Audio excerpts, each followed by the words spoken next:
السلام علیکم بچوں، میں ہوں آپ کے ساتھ عمیر بخاری۔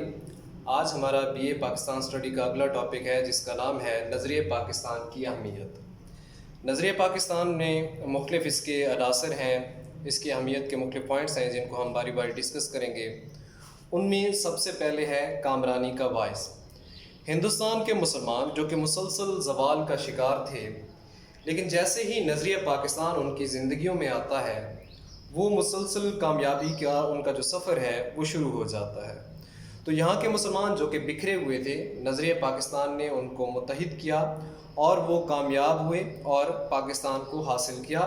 بعد میں اب پاکستان جو ہے وہ مسلم دنیا کا امید کا ایک آپ کہہ سکتے ہیں ایک مرکز ہے۔ اس کے بعد آ جاتا ہے کردار سازی۔ نظریہ پاکستان اس نے مسلمانوں کی کردار سازی میں بھی بڑا کام کیا۔ جیسے کہ ہندوستان کے مسلمان جو کہ اخلاقی گراوٹ کا شکار تھے، مسلسل شکست اور زوال نے ان کے اندر کے جو جذبات یا قوت ایمانی تھی اس کو ختم کر دیا تھا، لیکن نظریہ پاکستان نے ان کو راستہ دکھایا اور وہ ایمان کا راستہ تھا جس کے بعد ان کے اندر حریت، جذبہ اور بہادری پیدا ہوئی۔ اس کے بعد ہمارا جو اگلا پوائنٹ ہے وہ ہے عالم اسلام کا اتحاد۔ نظریہ پاکستان کیونکہ اس کی بیس ہے اسلام، نظریہ پاکستان کی بنیاد بنتا ہے اسلامی نظریہ حیات۔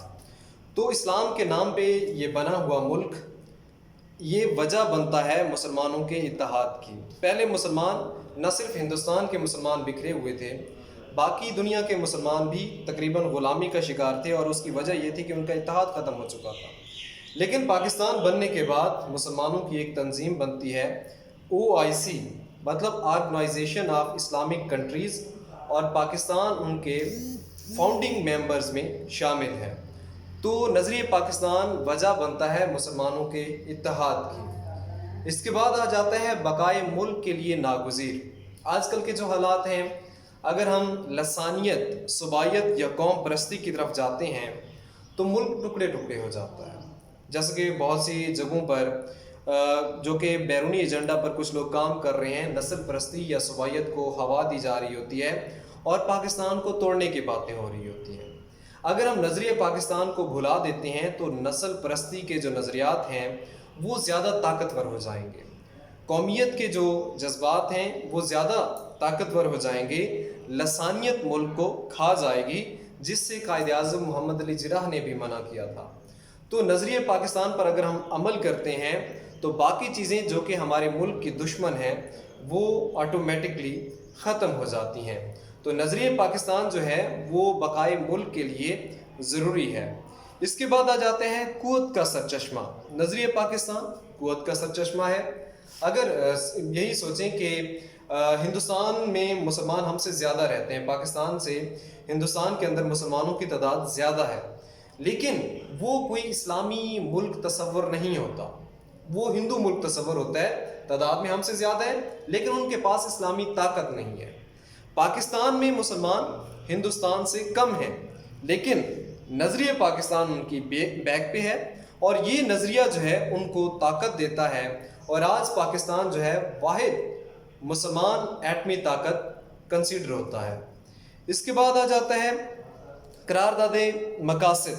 قرارداد مقاصد ہماری پہلی جو قومی اسمبلی تھی اس میں پاس ہونے والا ایک بل تھا جس میں اسلام کو بیس بنایا گیا تھا، مینس کہ اس میں یہ ایک سانچہ تھا قانون کا، یہ کوئی ایک قانون نہیں تھا بلکہ قانون کا سانچہ تھا کہ نیکسٹ ہم جو بھی قانون بنائیں گے وہ ان اسلامی اصولوں پر عمل کرتے ہوئے بنائیں گے، جن میں اقتدار اعلیٰ کا جو سرچشمہ تھا وہ اللہ تعالیٰ کی ذات کو بنایا گیا، جمہوری نظام کو اس کے اندر چنا گیا۔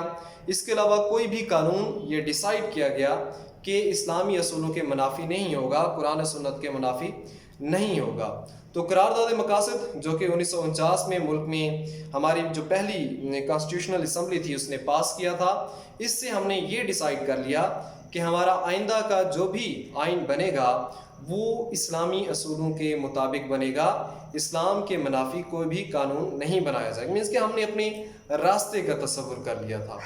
تو یہ ہمارا آج کا ٹاپک تھا جس کا ایک ہم کہہ لیں کہ مرکزی خیال یہ بنتا ہے کہ نظریہ پاکستان ہمارے اس خطے کے مسلمانوں کے لیے ایک نیا راستہ تھا، ان کی کامیابی کے لیے ایک نئی راہ تھی جس کو اپنانے سے انہوں نے اپنا جو کھویا ہوا وقار تھا، جو اپنی ایک جو ماضی کی طاقت تھی، اس کی طرف وہ لوٹنا شروع ہو چکے ہیں، اور انشاءاللہ یہ نظریہ پاکستان جو ہے مستقبل میں بھی مسلمانوں کے لیے کامیابی کا راستہ بنے گا۔